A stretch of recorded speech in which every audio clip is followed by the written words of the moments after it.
The Asiatic Society, in its voyage, has been enriched through its association with the leading intellectuals of Bengal in different phases.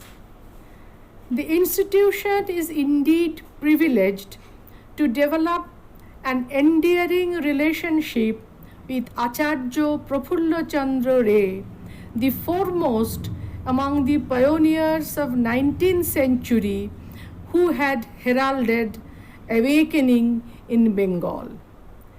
The Asiatic Society Kolkata remembers Acharya Prafulla Chandra with profound respect and admiration.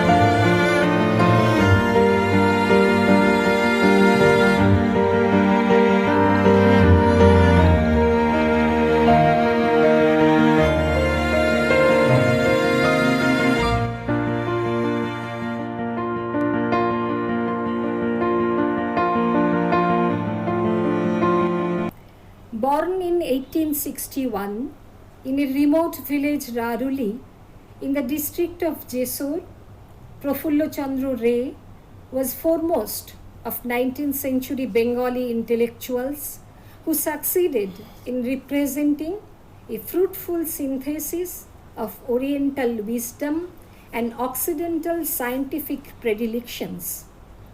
Despite a strong nationalist bent of mind, he could realize since his adolescence that India under British subjugation needed development in science, a feeling which inspired him to take admission in the University of Edinburgh, Scotland, in his quest for higher learning in science.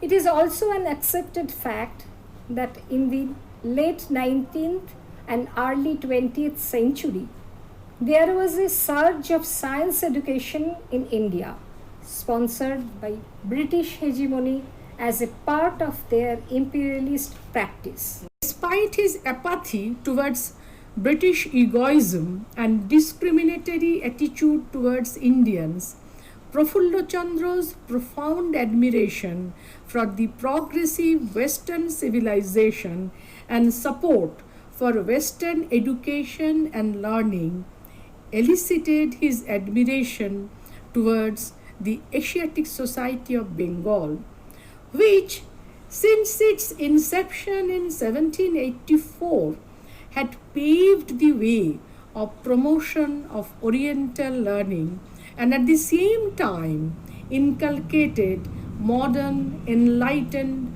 Western culture. Prudent and practical, Prafulla Chandra could easily realize that though established by Sir William Jones, a Britisher, and nurtured by imperialists like Warren Hastings, it was through the Asiatic Society that global attention was first drawn towards India's rich cultural heritage, its philosophy, its literature, mathematics, medicine, archaeology, as well as the methodology of scientific investigation.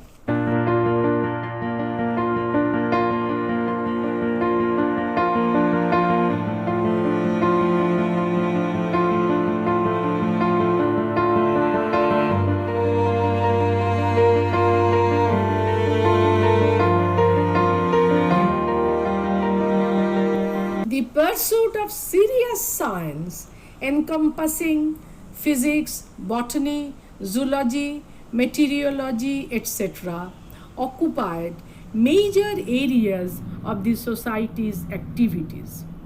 It is obvious, therefore, that Prafulla Chandra's preoccupation with science and his nationalist temperament will associate him with the Society's activities. The Asiatic Society too accorded him due recognition and showered on him several accolades. Thus, a mutual relationship cemented with respect and admiration for each other developed between Prafulla Chandra and the Asiatic Society.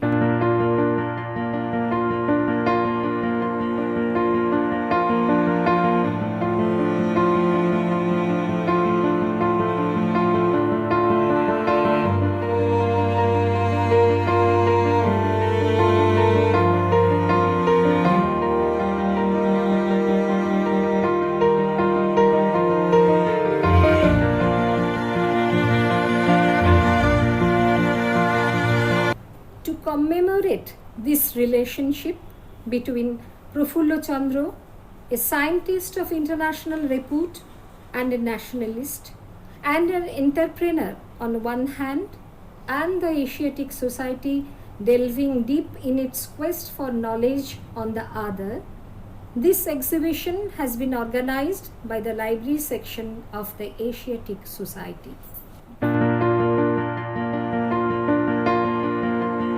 On 15th January 1784, William Jones, a puisne judge of the Bengal Supreme Court, a linguist, and keen on exploring the hitherto unexplored arenas of knowledge of the vast Orient, passed a resolution for the establishment of the Asiatic Society in the presence of 30 top-ranking elites of the European community.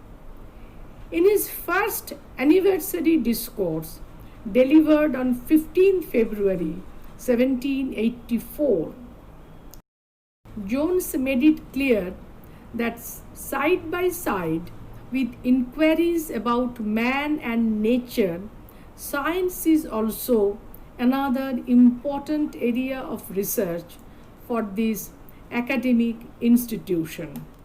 You will examine their improvements and methods in arithmetic and geometry, in trigonometry, mathematics, astronomy, and general physics, and their advancement, whatever it may be, in astronomy and chemistry. It is no wonder, therefore, that Prafulla Chandra, a blossoming Indian chemist, with his experience of working in a Scottish university laboratory, will feel attracted towards this institution. As a matter of fact, since his boyhood, he nurtured admiration for Jones, as is revealed in his autobiography. Sir William Jones, John Leyden, and their linguistics attainments deeply impressed me. The answer of Jones, mother of his interrogations, read, and you will know, also was not lost upon me.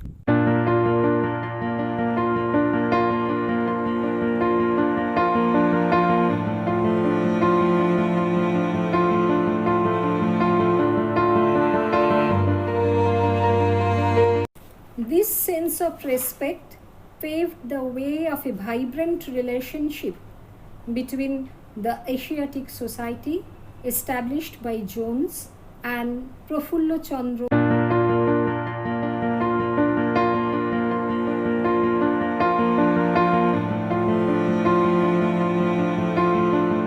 The Asiatic Society had its new building in 1805 and research geared up in Indology and various branches of science. In 1814, the Society decided to set up a museum under the supervision of Dr. Nathaniel Wallis. Geological and Indological specimens were collected and preserved. Another landmark achievement of the Society in the field of science is the publication of weather reports since 1788, followed by meteorological observations. Simultaneously, articles on various branches of science were published in the pages of Society's first journal, the Asiatic Researches. In 1829, Gleanings in Science, a thoroughly scientific journal, was published where the editor had dedicated the volume to the members of the society in the laudable efforts made by them for the cultivation of science in India. It is evident that by the time when Prafullo Chandra returned from abroad, adorned with a degree in chemistry, and joined Presidency College as a professor in chemistry in 1889, the Asiatic Society had already established itself as a premier institution in India in promoting scientific research.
Prafullo Chandra became a member of the society in 1890.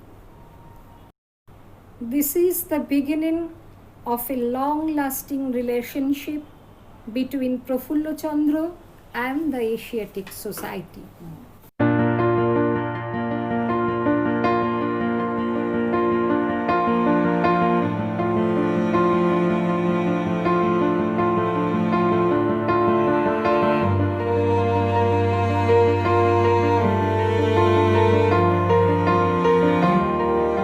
Prafulla Chandra's research acumen initially flourished in the pages of the journals of the Asiatic Society.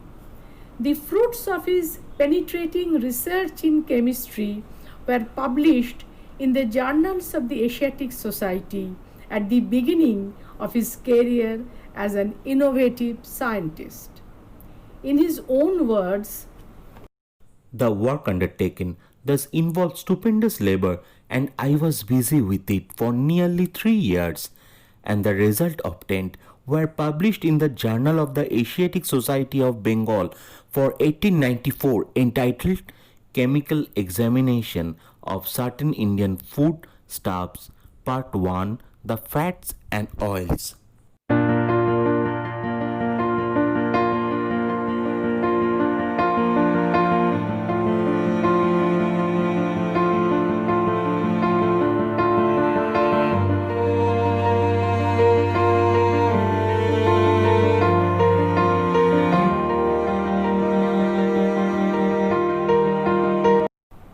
Prafulla Chandra wrote in his autobiography, The discovery of mercurous nitrate opened a new chapter in my life.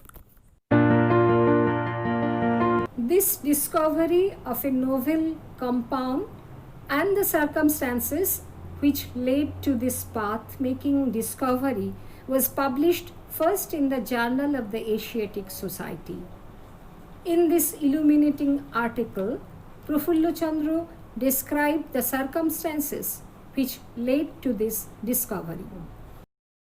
Having recently had occasion to prepare mercurous nitrate in quantity by the action of dilute acid in the cold on mercury, I was rather struck by the appearances of a yellow crystalline deposit.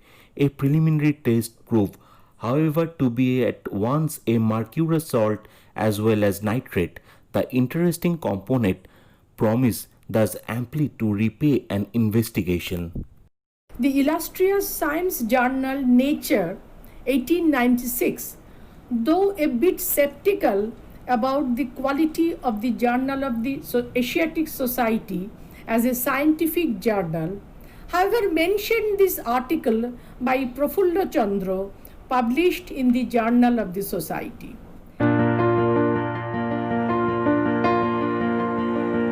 The current number of Journal of Asiatic Society, however, contains a paper by Dr. P.C. Ray of the Presidency College, Calcutta, on mercurous nitrate that is worthy of note.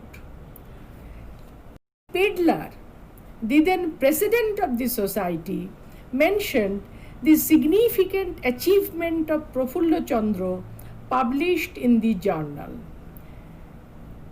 The second paper in our journal on chemistry was on mercurous nitrate by Dr. P.C. Ray, who, by his discovery of the method of preparation of this compound, has filled up blank in our knowledge of the mercury series.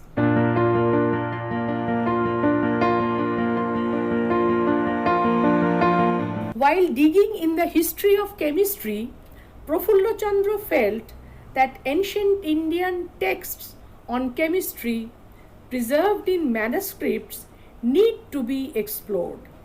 He was aware that in ancient India, alchemy was zealously pursued, and there existed several treasures in Sanskrit on this subject.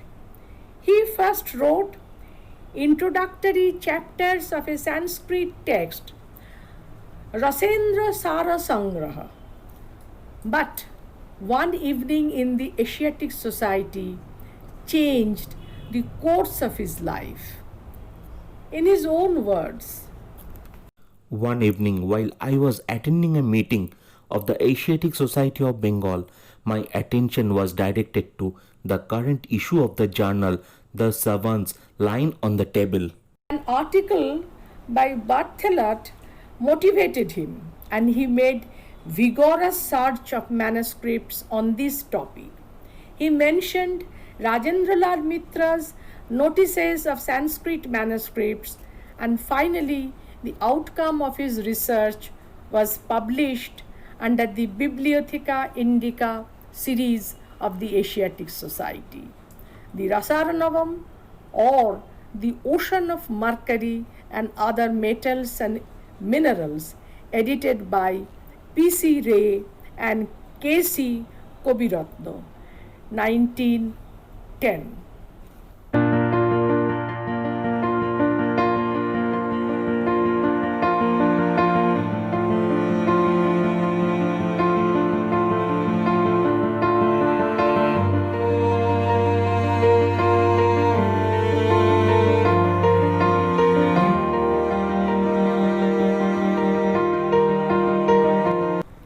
After Rasarnava, Prafulla Chandra took up a challenging task when he ventured to write a comprehensive history of Hindu chemistry.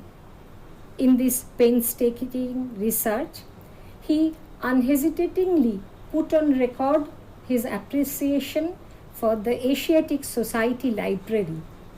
In his autobiography, he stated, As I was collecting materials for my Hindu chemistry, the library of the Asiatic Society of Bengal was indispensable.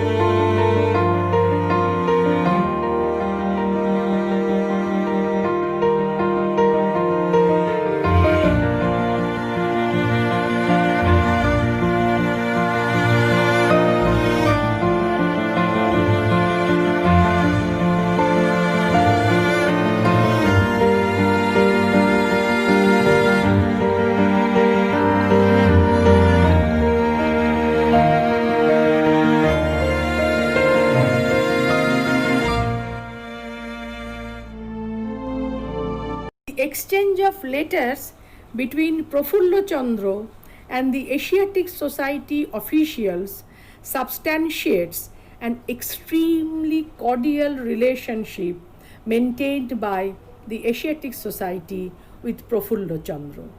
The Asiatic Society preserves these letters as its treasured possession.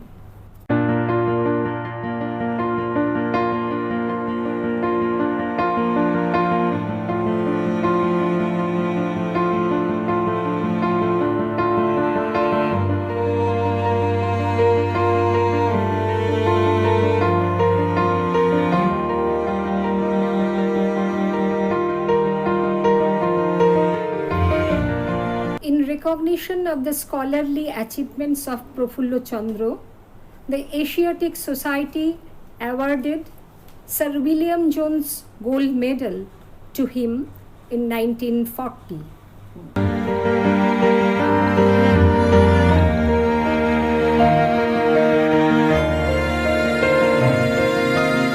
The Asiatic Society always nurtured profound respect and admiration for this illustrious personality. As a mark of respect, the Asiatic Society congratulated Prafulla Chandra and sent him best wishes on his 80th birthday.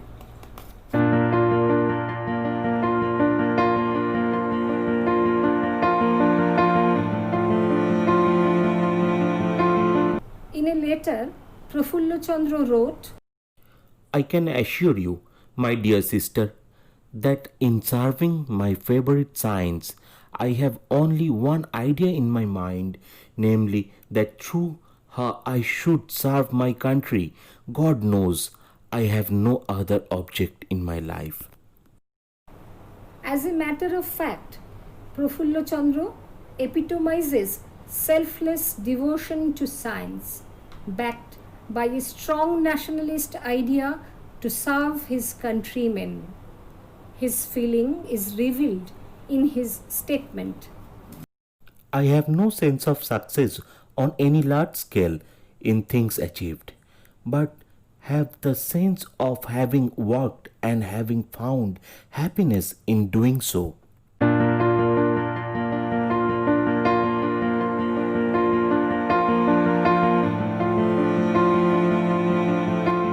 Prafulla Chandra combined in himself the inquisitive acumen of a modern scientist, the zeal of an institution builder by establishing Bengal chemical and pharmaceutical works, and a glowing patriotism which led him to protest against tyrannical British regime since his adolescence.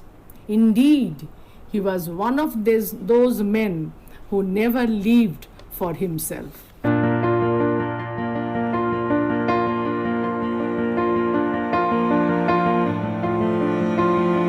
The Asiatic Society condoled the demise of Prafulla Chandra by paying a glowing tribute to his life and activities.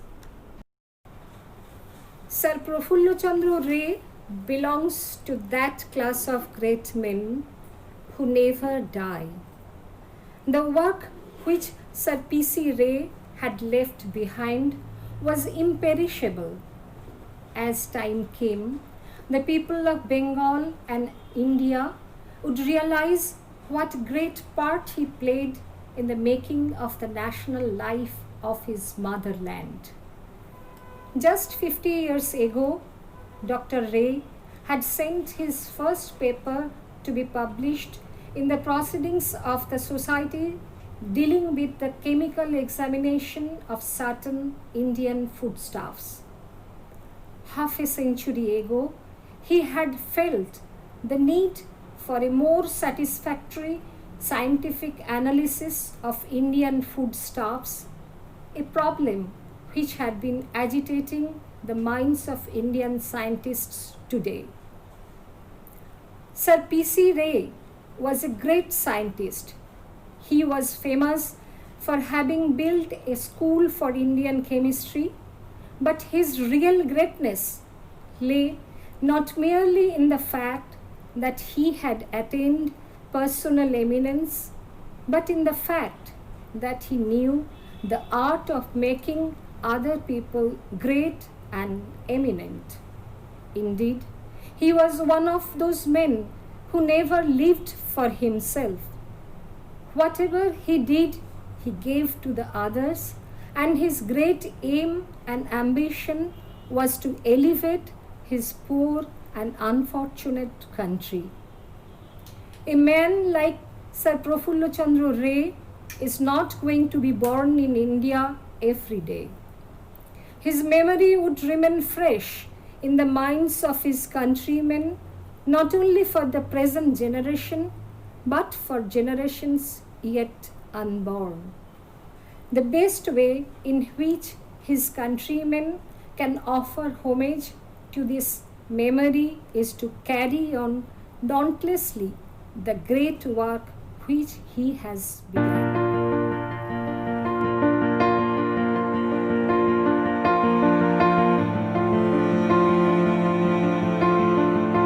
Asiatic Society, Kolkata, remembers Acharya Prafulla Chandra, a pioneer of a 19th century awakening in Bengal, with profound respect and admiration.